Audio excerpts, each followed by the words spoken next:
I'm Lisa Stone. Thank you for joining us for this edition of Parenting Aces. If you're listening to this on Tuesday, I am currently on a plane heading back to Atlanta from Indian Wells. And oh my gosh, what an incredible few days that I got to spend out in the desert.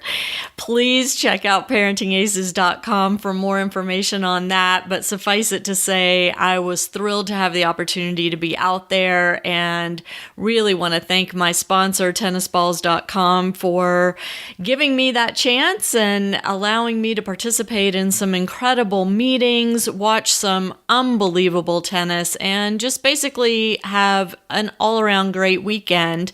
Bonus was that my two daughters drove down from the LA area and I got to spend a little bit of time with them as well. So that's always a very sweet thing to happen in my life with them all the way across the country. That said, we have a great interview with Coach Todd Widom for you this week, and Todd's been on the podcast many, many times. He's written many, many articles for parentingaces.com, and this episode is all about one of his junior players who recently had an opportunity to train with several pros on the ATP Tour, and what his player learned from those opportunities, as well as what Coach Todd learned from watching his player on the court with these pros.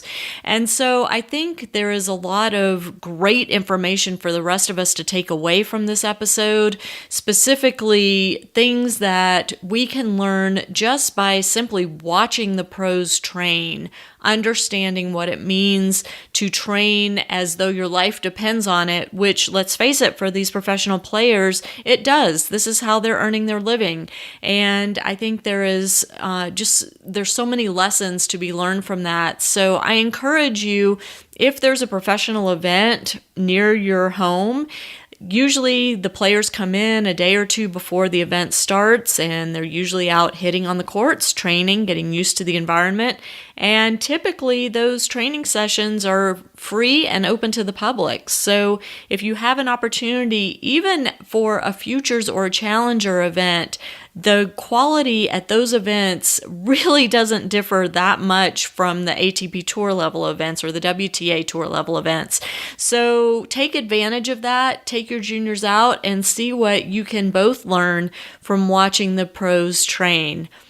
Now just sit back and relax and enjoy this week's episode of the Parenting Aces podcast. Todd Widom, so glad to have you back on the podcast. It's been a while, so welcome back. Hello, Lisa. I'm very excited to be back, and thanks for welcoming me back. And I know you thought you were on like my blacklist or something because it's been such a long time, but honestly, we have been so busy over here at the podcast with people coming out of the woodwork wanting to come on and talk to parents and coaches. And so I hope you didn't take it personally, but I'm really happy that we're finally getting you back in the rotation here. Yeah, no, I would never take that personally. You know, the better the information, the better people that you keep getting on your show, the better it is for the parents, which is most important, as well as the kids. Yeah, for sure. So one of your players has had some amazing opportunities as a result, I'm guessing, of winning the Eddie Herr tournament back in early December. And he has gotten the chance to train with several different professional players over the last few weeks and months. And I think it would be really helpful for the parents and the other coaches that tune in to the podcast to hear about what that experience entailed and how you feel like it has benefited your player. Well, sure. So, you know, if for many of the viewers that and the listeners that have been following, you know, kind of my stuff on social media and everything, you know, people would have seen a couple of the workouts that one of my boys was fortunate enough to be invited to play with some of the world's best tennis players after winning the Eddie Herr. Unfortunately, Andy Murray, as we all know, had a really tough hip injury, and he had surgery. If you've been following Andy Murray, he had to pull out of the Australian Open. So that opened some doors for one of my boys to go down to Miami with me and train with a couple of the world's best. So, that took place over December as a couple of the pro players were getting ready for the Australian Open, preparing. So we went down and trained with a guy, Radu Albat, who was about 80 in the world, and that happened on a Sunday. And then on Monday, we got invited. Actually, the next day on Monday, we got invited to go train with Gail Monfils, and both workouts were about 2.5 hours long, and there was just so much to learn. And the boy that's been living with me for 2+ years, obviously he's come a long way and everything, but it's a big eye opener for a junior tennis player to be thrown right into that environment. So it's one thing from a coaching perspective to tell juniors to do something and do this and do that, and you need to do this and you need to do that. And it's another thing to see it and feel it with the world's best tennis players. And that's just a whole different ball game. And there's this young boy who just turned 16 back in August. He learned a lot, and we spoke about, many of the things that these guys are doing at such an incredible level. And if you really want to be there one day, then, you really need to start applying as quick as you can. So one of the things that you said jumped out at me, and I want to focus on that a second, and that is the fact that the workouts lasted 2.5 hours. Not 4 hours, not all day long, 2.5 hours. And I'd love for you to describe what was going on during that 2.5 hours, because one of the things that I feel like a lot of us are missing is this whole idea of quantity versus quality, and how important it is to use your time wisely, especially when we're dealing with high performance players who are competing on a regular basis, where overuse injuries are prevalent, where burnout is becoming more and more prevalent, sadly. And so this whole idea of what you can pack in to a shorter period of time and still come off the court feeling like you've worked your tail off. Yeah. So basically, what I can say is, and I know a lot of junior players, some of my discussions that I have with the kids that I train on a full-time basis, we talk a lot about the warm-up and recovery. And as simple as that may sound for the parents and the kids that are listening to this, it's crucial for their body. And if you think you're going to be playing tennis at a very high level, maybe a Division I college level, or maybe professional tennis one day, or even the other levels of tennis, it could be Division II or Division III, your body, it takes a beating in this game. And I can tell you, because I had many injuries that derailed my tennis career, I can tell you that now the trainers and the physios have become so much more advanced in the warm-up and the recovery. So the workouts started before both players touched the rackets. The warm-ups were it could be anywhere around 20 minutes, I would say. And I'm talking about warming up everything. It could be the legs, to dynamic stretching, to the bands for your arms. These players were in a full sweat before they hit that first ball. And then, obviously, they worked their way into the workouts. And I can tell you from experience, many of the things that I see on the internet, a lot of them don't make sense to me. And I don't really understand what's going on. So these players that were working on things, getting ready for the Australian Open, were very standard things. They started with cross court, down the middle, and cross courts, and they're looking to hit very specific spots on the courts. On the court, they're also looking to be in perfect positioning with their legs and loading and trying to go forward and take the ball early. So every practice is catered to specific things. They're not coming out just hitting a bunch of tennis balls and breaking a nice sweat and then packing their bags and going home. So, for instance, the first player that this young man trained with was Radu Albat. He was about 80 in the world. I think he's around 25 or 26 years old. It took him a bunch of years to crack into the top 100, and he grew up on clay in Europe, and he had a pretty defensive game. And when he started to take the ball earlier and on the rise, his game really skyrocketed. So that's that particular player.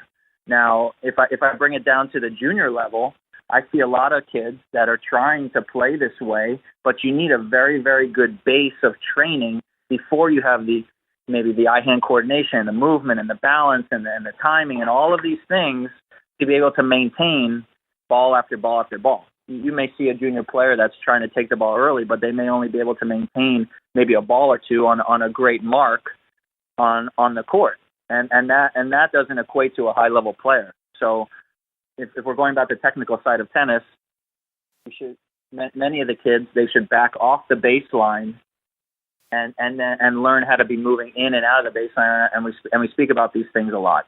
And so now that this player is in his mid-20s, he now understands how to take the ball earlier, put pressure on guys, and keep in mind this is not a big guy. So he really needs to be able to pop through the ball and use his body very efficiently and load and hit big forehands and backhands and be fast and be able to defend. And you have to have really an all-around game where he may have been only one-dimensional for many years, where he probably got stuck at a lower level of professional tennis. Right. So let's go back to the warm-up, though, because I really want to focus, if we can, for the next few minutes on the specifics of what happened in those 2.5-hour workouts. I think it's important for people to understand that if you are efficient with your time and if the body is prepared properly for the training session, that there's no need to be out there all day long. So when your player got to the court for this hitting session, what was the first thing that happened? Well, he was probably a little nervous, to tell you the truth. He hadn't played with a lot of ATP professionals before. So you walk into one of the biggest courts in the world, and he trained on Key Biscayne on center court. That's already a big eye-opening experience. So you're looking around and looking at the stadium, and you're looking all of a sudden at Andy Murray and the best players in the world going, whoa, I'm not sure what actually happened. Like, I just won a very big tournament as a junior, and now Todd all of a sudden is throwing me into the mix with a bunch of professionals. Now, even though it's practice, it's their office.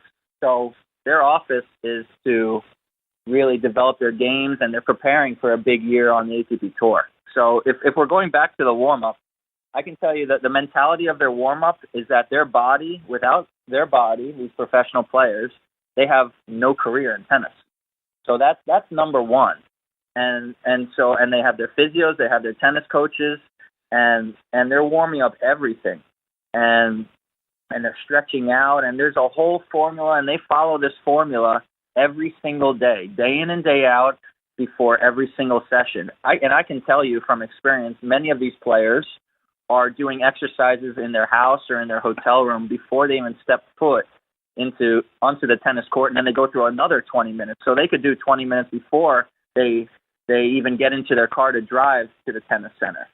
So, as I've been saying, a lot of the kids are missing this, and they're not putting that time and effort in, and a professional does. Well, so when they step foot on the court, I mean, are they doing a little jog around the courts? Are they using bands? Are they, specifically what types of exercises are they putting their bodies through to get ready to start hitting tennis balls? Sure. So they may start with a little bit of jogging, but that's not really the basis. Where I know many kids, many junior players, they go for a jog, they pick up the racket, and they start hitting. That the jogging is probably, I wouldn't say the least important, but it's probably the least, maybe one of the least specific things they're doing. So they'll start jogging, but then they start going through range of motion of their hips, of footwork, range of motion of their shoulders, of their joints, because the joints in tennis, they take a beating. So you hear from these professional players about their hip joints, their shoulders, obviously the knees, but really they want to make sure that all their joints are warmed up, and they're stretched out. They've done a lot of dynamic stretching, maybe knee to the chest, all kinds of hip rotations, all kinds of footwork. This particular player took the ladder out, which is normal, and he starts doing footwork throughout the ladder, going through his exercises.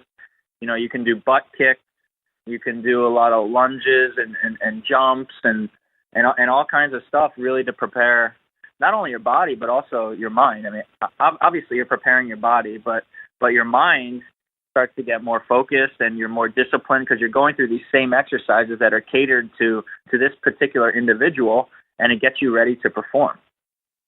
Right. And I mean, we've heard a bunch of times on this podcast from a variety of people that once the mind is ready to start training or competing, it signals the body that it's time to get to work, right? So by having a warm-up that is the same every day, doesn't matter what else is going on, when you get out to that tennis court, you put your body through the same warm-up exercises, that triggers your mind that here we go. All right, we're in training mode. All right, we're in competition mode.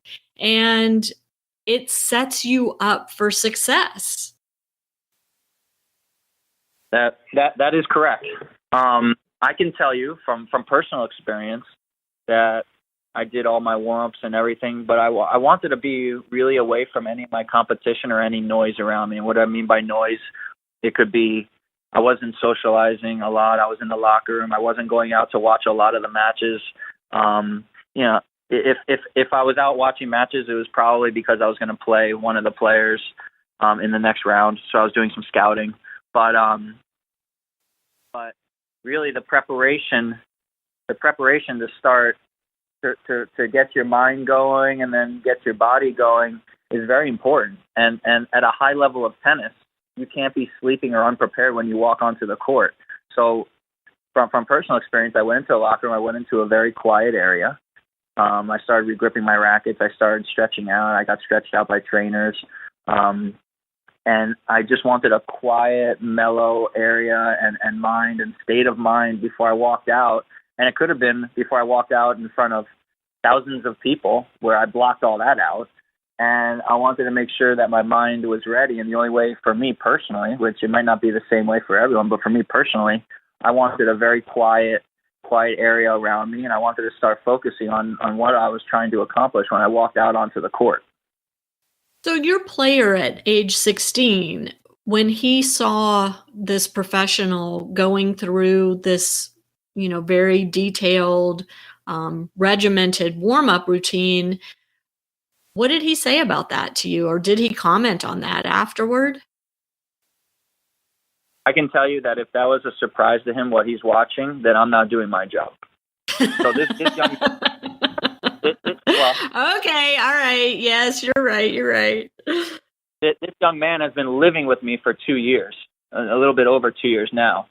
So if I can't teach this kid how to properly warm up, then I'm not fit for the job. I mean, that's just the preliminary stages.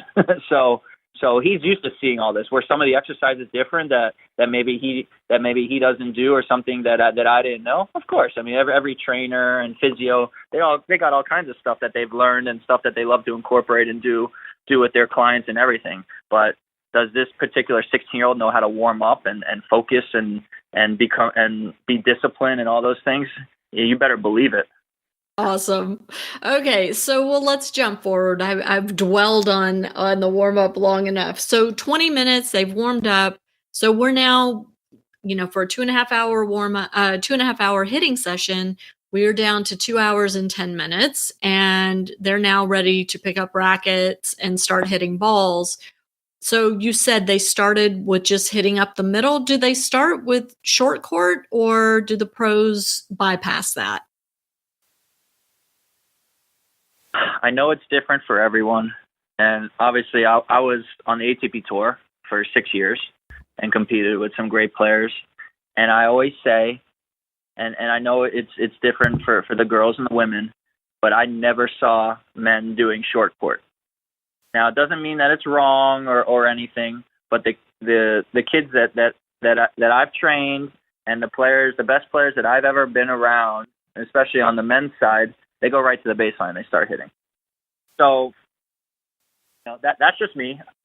Right or wrong, whether coaches, if they're listening to this, believe it or don't believe it, it's just something that I do.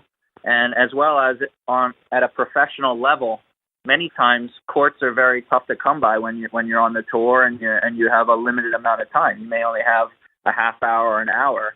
So spending 5 minutes tapping the ball around in the short court, it may be okay if you have unlimited court time, but if the court time is not unlimited, then they start their workout right on the baseline.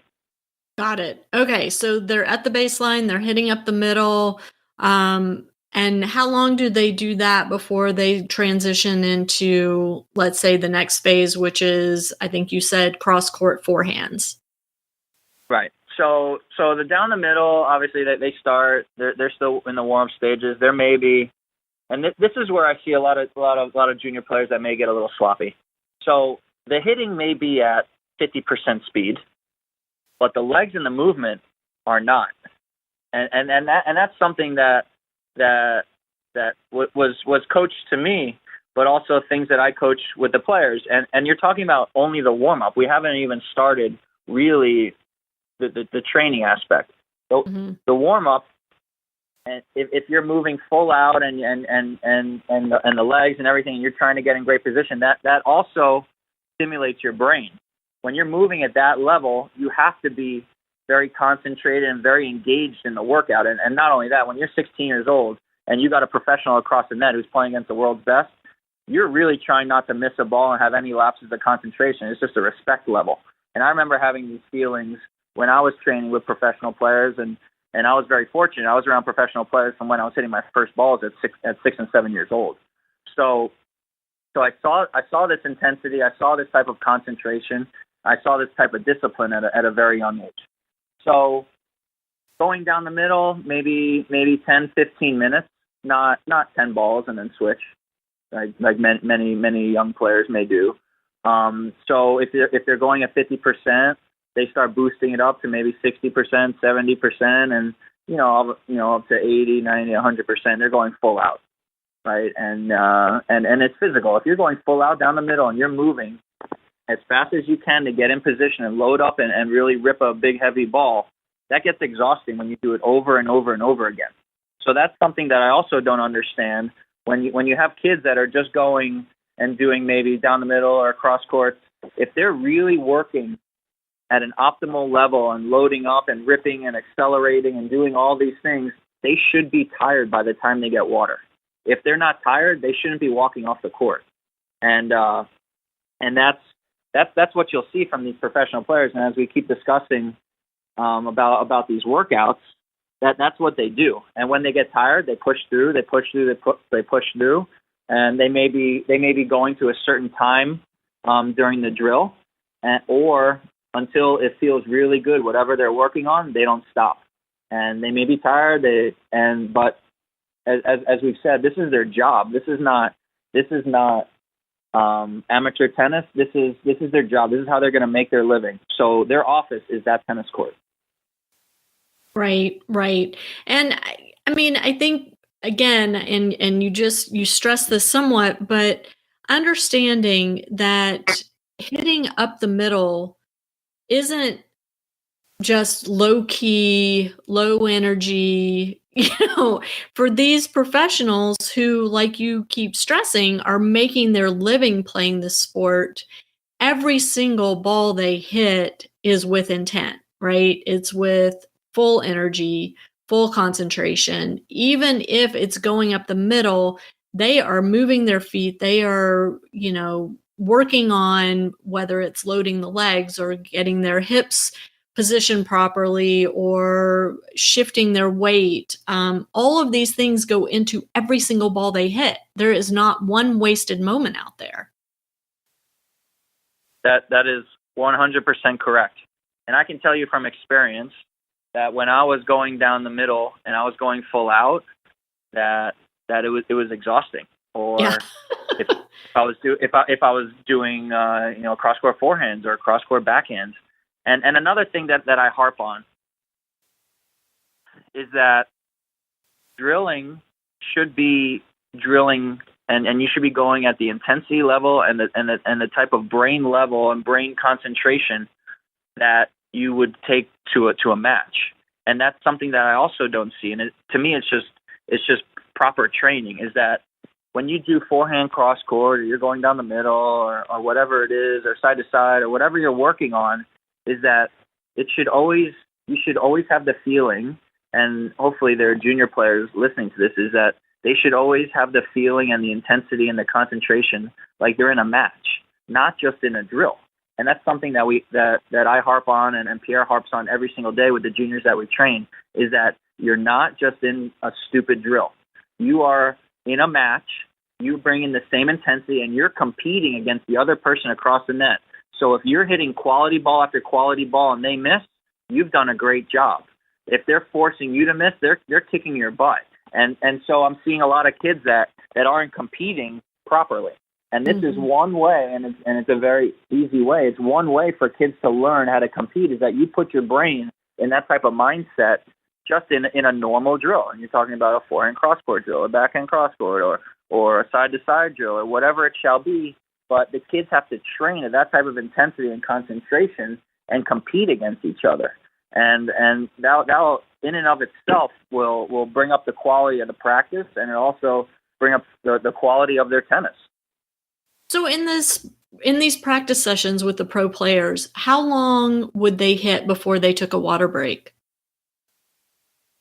Well, this is going to surprise many of you. It could go. Some sessions were on the clock where there was 5 minutes of nonstop, and I'm telling you, nonstop hitting. Right? There was no like walking around and picking up a ball and dilly-dallying around. No. And even I was running around and making sure that the drills kept going, because you want a good rhythm for the players, and really they want their heart rate at certain numbers as well, depending on what they're working on. And it could go anywhere from 5 minutes until maybe 30 minutes. It just depended on what they were working on. Mm-hmm. So it may be surprising to many of you, but it's not surprising that drills can go on for 30 minutes or so, or even longer, before something has been accomplished and perfected, and you keep working at it until that player feels like they are ready to move on to the next drill. So it really just all depends. How did your player handle going for that long a period without a break? Because obviously, for juniors, we're a little easier on them than yeah, right. And we're talking about the highest level of tennis, but yes, what I can tell you is that this young boy is an unbelievably hard worker. If you watch any of the videos I put on social media, this is the stuff that he's doing on a daily basis. In fact, he just won a national tournament now, so they're texting me and calling me and everything. So that's exciting. Again, he just won his third straight tournament. But physically for him, it's very difficult, because his body is years behind the type of body that you need to be playing at this level day in and day out, week after week, year after year. He's still a young man. Yeah, he's a kid. Yeah, absolutely. He's a kid. So this is all educational for him. But now he sees how these types of players don't take a ball off. And I can tell you, just by observing and feeding the ball and coaching him during these amazing workouts, is that if he's not in perfect position, if he has a lapse of concentration, and I'm talking about for a millisecond, you cannot play tennis with these tennis players. Mm-hmm. You will leave one in the middle of the court. You obviously missing your target, spraying a ball wide or spraying it long, and at the best level, at the top level with these athletes in the world, they can ill afford to ever have any type of lapses of concentration. And so that's what you're seeing when these players are training. Right. Okay, so we've gone up the middle, we've gone forehand cross court. what was next? Yeah, backhand cross court, similar. Obviously, if a ball goes a little bit in the middle of the court, you can hit an inside out forehand. That's very normal for today's tennis, where you're dictating out of the backhand side with your forehand and hitting the ball heavy so another thing that I would like to harp on also is that at this level of tennis, these players are hitting a heavy ball. They're not hitting a flat ball or a flat missile that I see a lot, and they're using proper muscles. And I speak about this in some of the articles that I write, Lisa, that you put on your website, and there's other websites that use my articles as well, is that they're not banging the ball with their arm and their chest. And they're fluid and they're loose and they don't have a lot of tension. And what they're doing is they have amazing legs and balance and loading every single ball they hit, but they're loose and accelerating their wrist. There's an amazing wrist acceleration that these players are using to be able to generate this type of heavy ball. And what you see at the highest level of tennis, at the ATP and the WTA Tour levels, is that what they're trying to do is they're trying to slow down tennis because the athletes are getting bigger, they're getting stronger, so the courts are getting slower, and the balls are getting heavier, and so you need to be able to generate a tremendous amount of power and heaviness on the ball to penetrate the court, and so if people go to an ATP tournament, that's what they're going to be seeing. Mm-hmm. That's true. And I, one of the reasons I keep asking you about the details of these workouts is I think it's important for people to understand this is not rocket science. This is nothing, that is so creative. It's basics, as you said at the beginning. They're hitting up the middle, then forehands cross court, then backhands cross court. And then I'm guessing forehands line, backhands line. Then they come into the net and work on their net game. Volley, and, volley overhead. And I mean, all the same basic drills that have been happening on tennis courts since the beginning of time. This is not anything new or necessarily, innovative or outside the box. And I think, people need to understand that tennis is not that complicated. It's a pretty basic game. I mean, the goal is to get the ball over the net and between the lines one more time than your opponent, period. And right. there aren't that many ways to do that.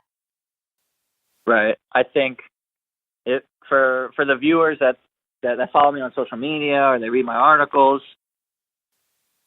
what I think, and maybe I was in my little cocoon of training in my system growing up, from when I was 6 years old to when I retired from the tour at 26 years old, is that we've become so technical about teaching tennis and all these series of tennis lessons and everything, is that we've in my opinion, we've forgotten the basics of how to compete properly, how to become an athlete, how to get stronger, how to construct a proper tennis point. And what I'm seeing a lot of is kids that are struggling to do those particular things, but also they've become so locked in their brain because it's been so technical. They're teaching, and what they've learned have become so technical is that there's a lot of hitches, and they're unsure of how to swing a tennis racket, how to maybe use their wrist, and it's become so unnatural, and the junior player, their brains have become so locked that when you even try to, maybe speak to them or teach them how to construct a point, they're so locked into, I missed that ball because my wrist angle or my pinky toe or my belt buckle is facing the wrong way. All these different things. And I make light of it, but it drives me so it's true.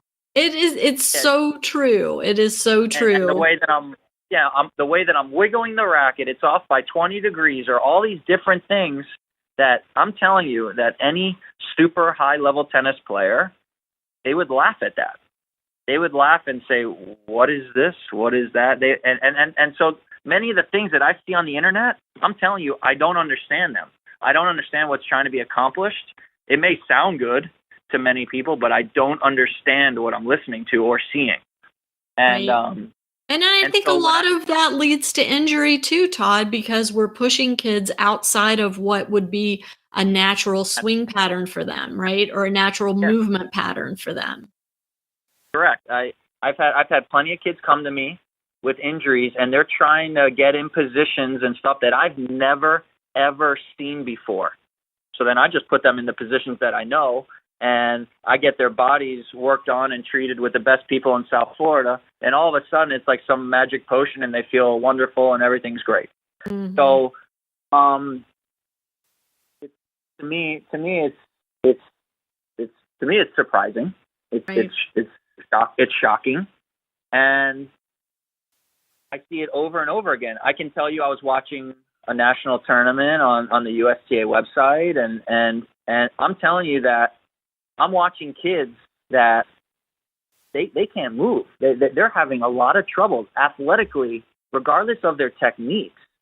They struggle to move for just a couple of tennis balls on a tennis court.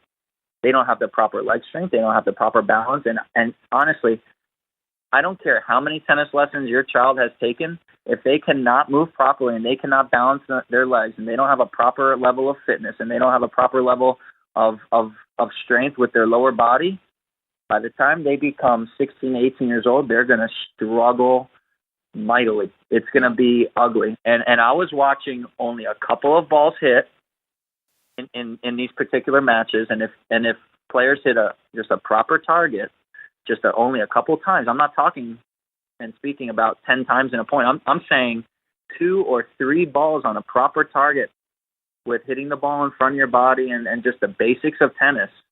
The other players, they break down, and it's really that simple. And we're not talking about 10, 20, 30 balls a point. I'm talking about only a couple of tennis balls, and this is a very high national tennis tournament. Right.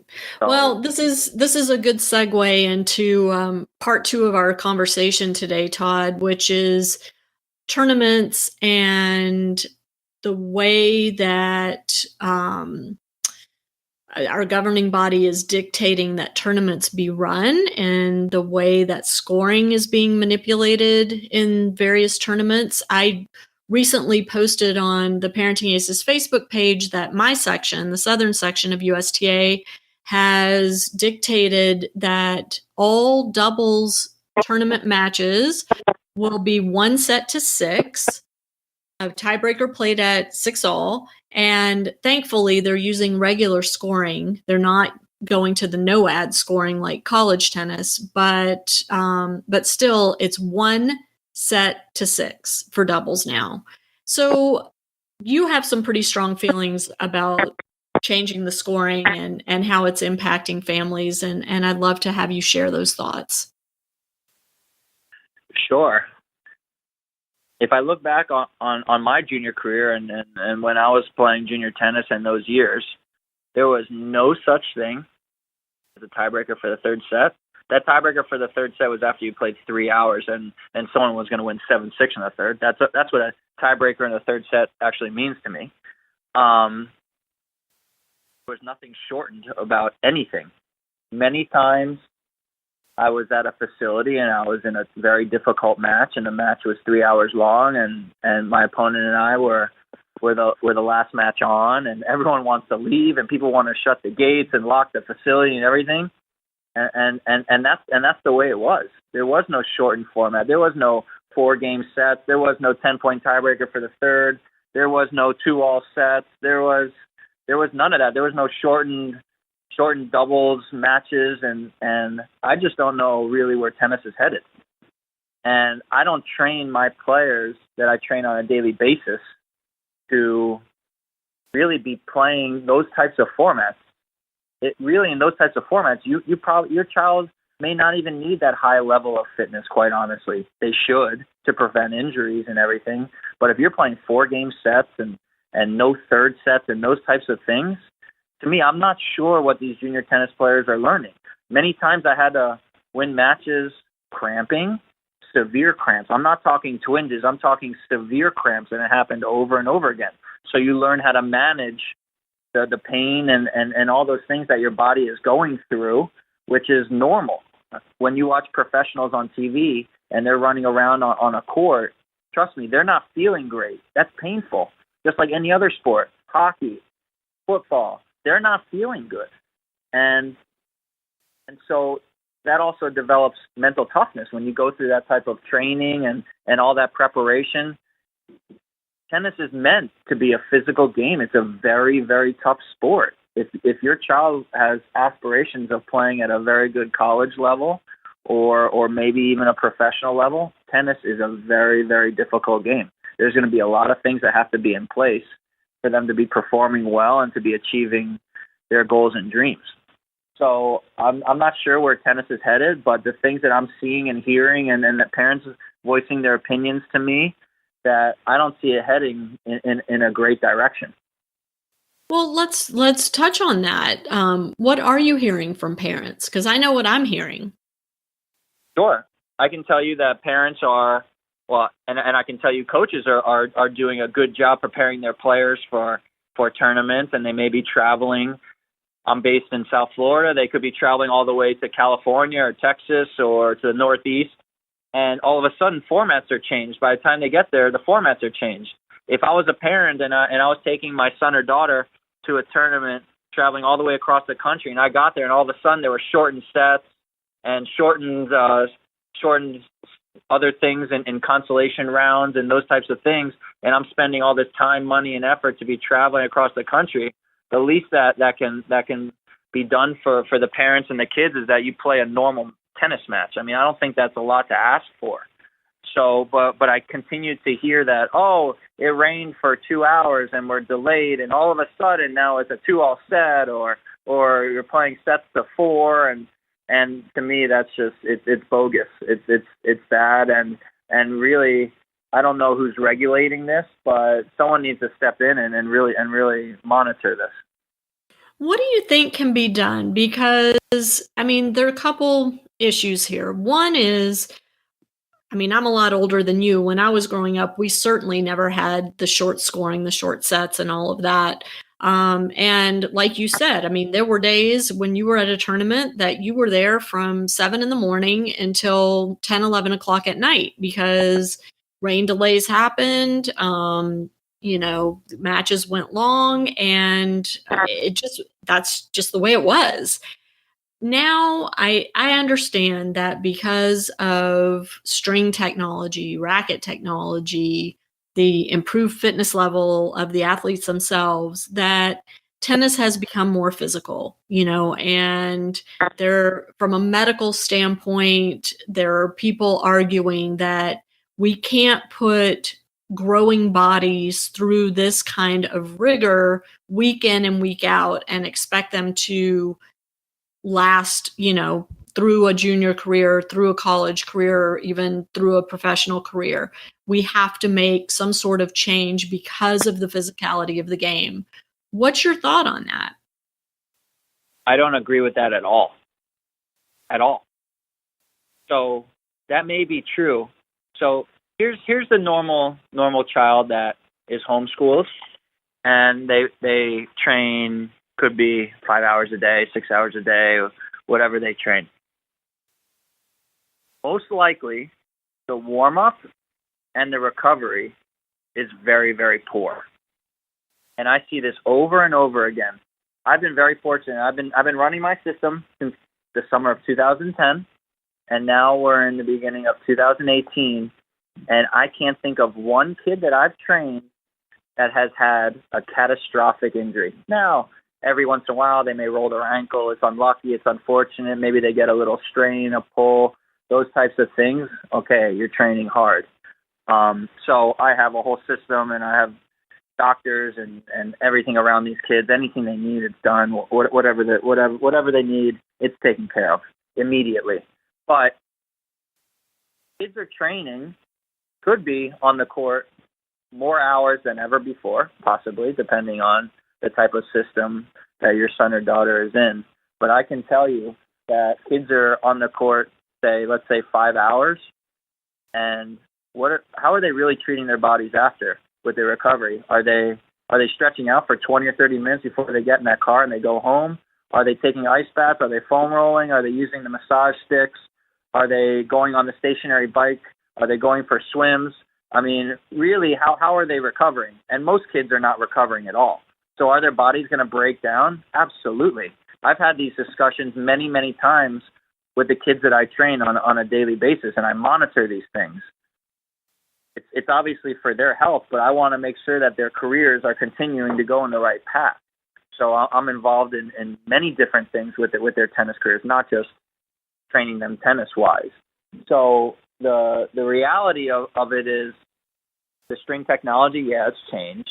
The physicality of the game, the ball's going faster, so you gotta move quicker. So maybe that's tougher on the body. Yeah, I mean that's normal.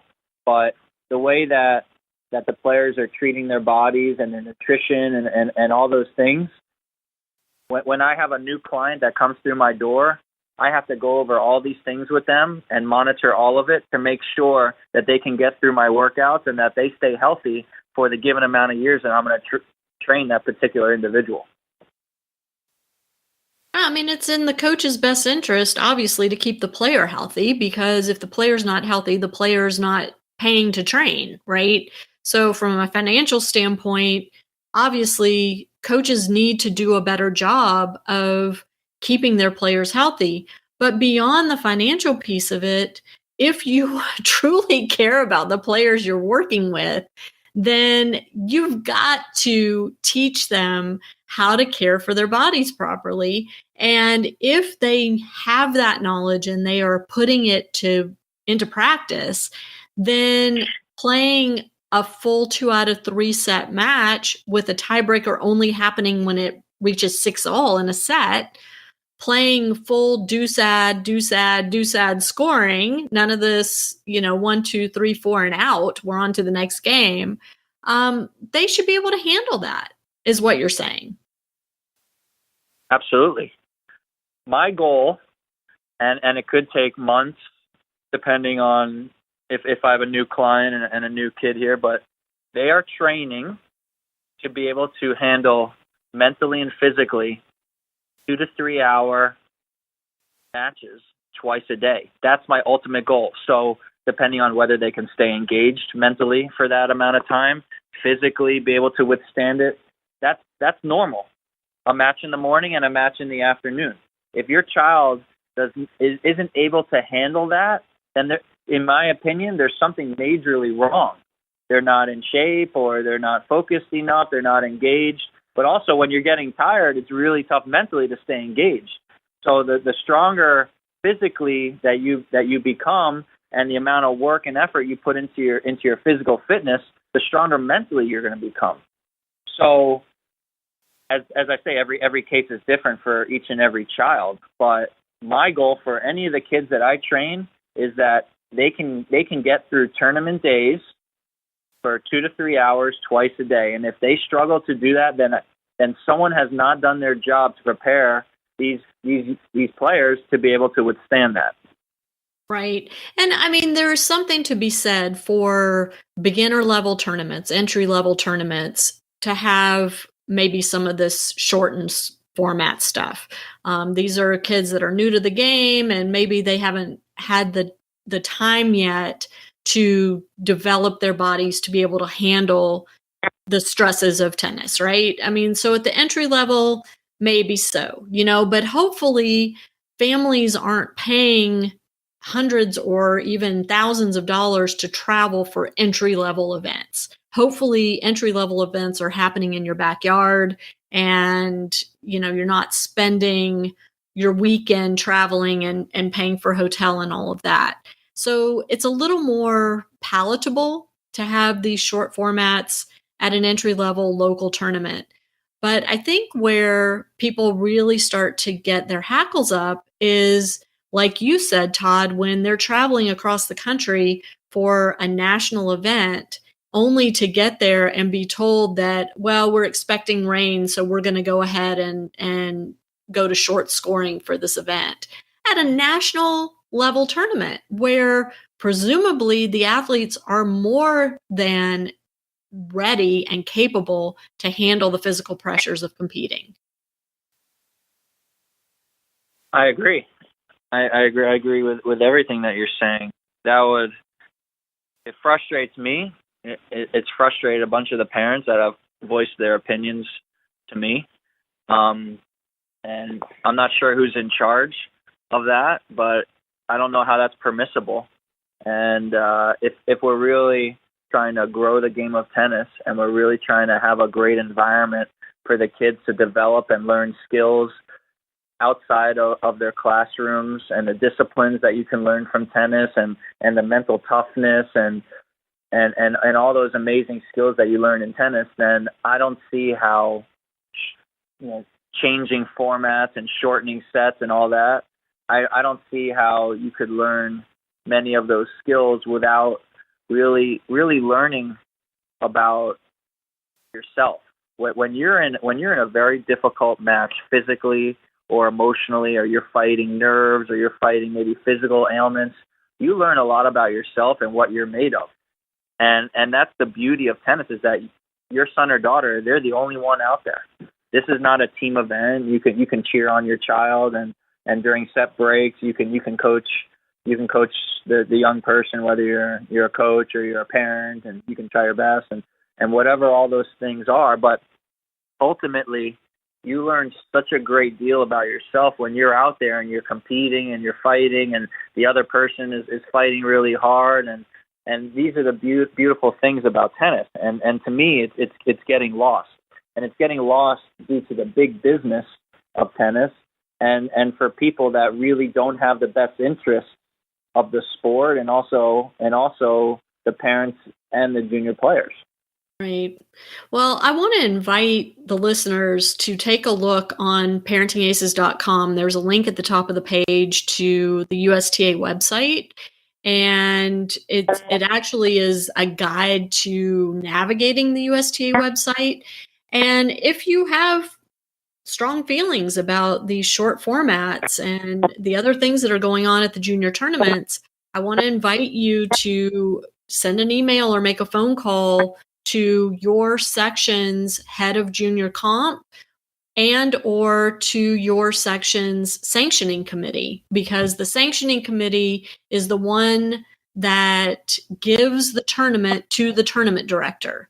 And if there is a particular tournament director that is religiously changing the format, shortening the format of matches, then I think it's important that the sanctioning committee be made aware of that. And if the parents are upset over these short formats, the sanctioning committee needs to understand which tournament directors are doing that on a regular basis, and maybe needs to take the sanctions away from those tournament directors. And coaches can write too. There's nothing to prevent coaches from voicing their opinion as well, because the coaches have to be able to make a living, and it's all part and parcel of a big picture. Yeah, I agree. I know many people, they hear me speaking and they're like, man, that guy is tough and he's old school. I hear old school and you know what I think of that? I just think of it as the right school. I don't think of it as old school, new school. And I can tell you, if you want to call it new school, I don't really like the new school. I like the way things were done with old school. If you want to talk about it in those terms, the new school, I'm not really liking what I'm seeing with this new schooling. Yeah, I'm with you. I mean, I think again, we have to be cognizant and knowledgeable about injury prevention, about overuse, about nutrition, about recovery. All of these things are important to understand and to learn about. But at the same time, if the coach does his or her job, the player does his or her job, and the parent does his or her job, then these kids should be fully prepared to go out and play a 2 out of 3 set match, and to play maybe 2 or 3 2 out of 3 set matches on a day during a tournament. Do you agree with that, Todd? I agree. If your son or daughter is training well, then 2 out of 3 set matches on a daily basis shouldn't be a problem. The ultimate goal when your son or daughter enters a tournament is that physically they're ready to compete. If physically they're not ready to compete, then there's something off with the training. So that should be the last of the concerns or worries for junior tennis players when they go and play tournaments. They should be more concerned with how they're going to play and the strategies and the conditions and all those different types of things. They shouldn't be concerned with, oh my gosh, I hope I have enough gas in the third set and I'm getting tired and I'm running out of gas and I don't know how I'm going to make it through my first match. I'm struggling with this first match, and I have another match later on in the day. If those are the concerns, there's something majorly wrong with the fitness level of that young with that young person. Right. And that brings us right back to this phenomenal experience that your young player had training with pros and seeing the type of work that they put in on a daily basis to make sure that when they show up at the Australian Open, for example, that they do have enough gas in the tank, that their body is ready to compete all the way through to the final day of the tournament. And it's just an invaluable experience. And I would say to the parents out there, if your child ever has an opportunity to even just watch a training session with a professional player, even if they're not at the level or don't have the connections necessarily to be on court and actually train with the pro, but even just to watch how these pros practice and train, it's a huge learning opportunity for them. I agree. I can tell you from experience. I mean, the young man that I went with down to Miami, he trained with a guy 80 in the world, and then he trained with his idol, Gail Monfils, the next day. And they started their workout at about noon on that Monday with Gail Monfils. And Gail Monfils, he comes off as an unbelievable talent, and he's one of the most talented guys that's ever touched a tennis racket. So I know a lot of young people, maybe even parents, are thinking, well, he doesn't really have to work as hard as the others because he's just so gifted and so talented and all these things that he can just naturally do. Well, that noon workout, he had already spent 2 hours in the gym, and I have the exercises on my phone with what he was doing, and it was brutally difficult what he was doing. And I spoke to his physio, and he said the vast majority of professional tennis players couldn't even get through the workout that I just put this guy through. And then he was 2.5 hours on the court, ripping a ball, running, very physical workout. So those are the types of days that these guys and girls are going through to achieve and get to the level of tennis that they're getting to. Right. And just as an adjunct to that, I do want to point out that even the professional players do take days off and weeks off when their bodies need it. They plan their schedules so that they have those off days and off weeks for their minds and their bodies to fully rest and recover. And that's another kind of conversation I think that we should have, Todd, maybe in the future, is the importance of periodization and how I feel like most coaches are failing their players in that regard, and parents too. We don't know, and the coaches maybe don't know or just don't want to encourage that time away because, again, it's money out of their pocket. But that's another big piece of the big picture of reaching the highest level in this game. So let's think on that one for a future podcast. Okay, Todd? Absolutely. Okay. That would be great. Cool. All right. Well, thanks again for coming on this week, and congratulations to Ronnie on his phenomenal results lately. The kid is on a roll, and I know that he puts in the hard work, but I also know he's got the highest level coaching in you, and you know that you and his family are so supportive of everything that he's doing. So it'll be fun to keep watching him this year as he starts to age up and, play and get ready for college tennis. So congratulations to him and to you, Coach. Oh, thanks very much. I get a lot of pleasure working not only with him, but with the other students that I work with, and just seeing them grow and improve their skills and grow into mature young adults. That's that's what makes me happiest, regardless of the results that they have on the court.